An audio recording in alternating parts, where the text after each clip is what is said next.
Communist கட்சிகள் பற்றி பேச எடப்பாடி பழனிசாமிக்கு தகுதி இல்லை என்று கம்யூனிஸ்ட் கட்சி தலைவர்கள் தற்போது பதிலடி கொடுத்திருக்கிறார்கள்.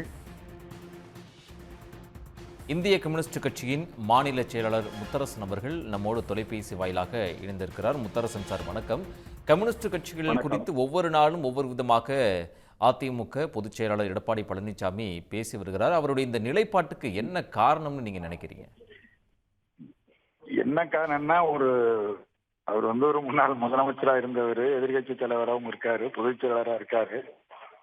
ஒரு கட்சியை பற்றி மதிப்பீடு பண்ற பொழுது 10 நாளைக்கு ஒரு நிலை எடுக்கிறாரு. எந்த அரசியல் தலைவரும் இப்படி ஒரு நிலை எடுத்தது எனக்கு தெரிஞ்சு கிடையாது. அவர் கோயம்புத்தூர்ல மேட்டுப்பாளையத்துல பிரச்சாரம் தொடங்குற பொழுது கம்யூனிஸ்ட் கட்சி அழிந்து போய்விட்டது, தேய்ந்து போய்விட்டது, முகவரியே இல்லைன்னாரு.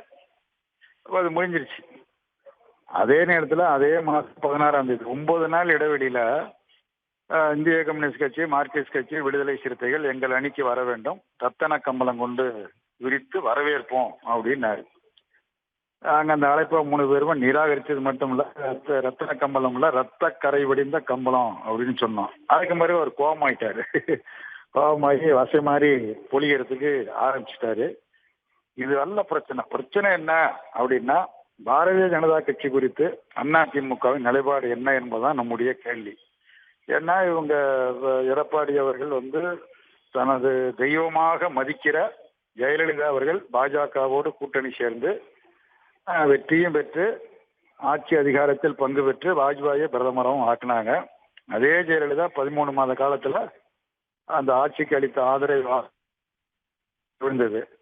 அதன் பிறகு சென்னையில் நடைபெற்ற மாநாட்டில், இஸ்லாமியர்கள் பெருமளவுக்கு பங்கு பெறுகிறக்கூடிய அந்த மாநாட்டில் அவர்கள் ஆற்றிய உரை, நான் தவறு செய்து விட்டேன், அந்த தவறை நான் ஒப்புக்கொள்கிறேன், அந்த மனப்பக்குவம் எனக்கு இருக்கிறது, அதனால்தான் நான் பாஜக ஆட்சியை நானே கவிழ்த்தேன் அப்படின்னு சொல்லிட்டு இனி எப்போதும் ஒருபோதும் பாஜகவோடு அதிமுக கூட்டணி சேராது என்று நான் உறுதியளிக்கிறேன் அப்படின்னு அந்த மாநாட்டில் அவங்க உறுதி கொடுத்தாங்க.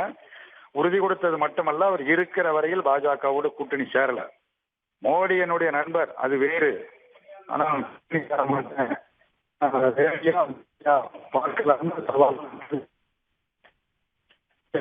ஒன்றிய மக்கள் திட்டங்களை கொண்டு வந்து குறிப்பா அவர் முதலமைச்சராக இருந்த பொழுது உதய மின் திட்டம் கொண்டு வரப்பட்டது. நான் ஏற்க முடியாத, கையெழுத்து போட மாட்டேன், அது தமிழ்நாட்டு மக்களை பாதிக்கும் அப்படின்னு சொல்லி அதை நிராகரித்தார். அவருடைய மறைவுக்கு பிறகு எடப்பாடி கூட்டணி சேர்ந்தார், பாஜகவோடு கூட்டணி சேர்ந்தார்.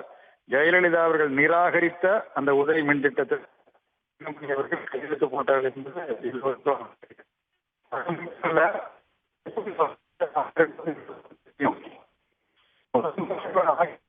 என்ன ஆனாலும்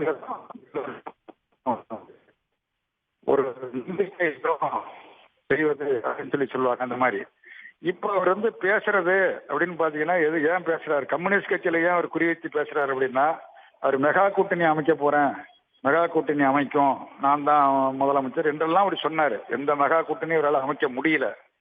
கூட்டணி அமைக்காது மட்டுமல்ல, அமைக்க முடியவில்லை என்பது மட்டுமல்ல, அதிமுக பிஜேபியோடு அதிமுக இணைக்க முடியல. பாஜக எடப்பாடியுடைய பலவீனத்தை பயன்படுத்தி நெருக்கடி கொடுத்து எடப்பாடியோட பிஜேபி கூட்டணி சேர்ந்துருச்சு. அது உண்மைதான். அதிமுக முழுமையா சேரல. அதிமுக தொண்டர்கள் அது விரும்பல. அந்த கட்சியிலிருந்து வெளியேறுகிறார்கள். உடனுக்குடன் செய்திகளை தெரிந்து கொள்ள சன் நியூஸ் பெல் ஐகானை கிளிக் பண்ணுங்க.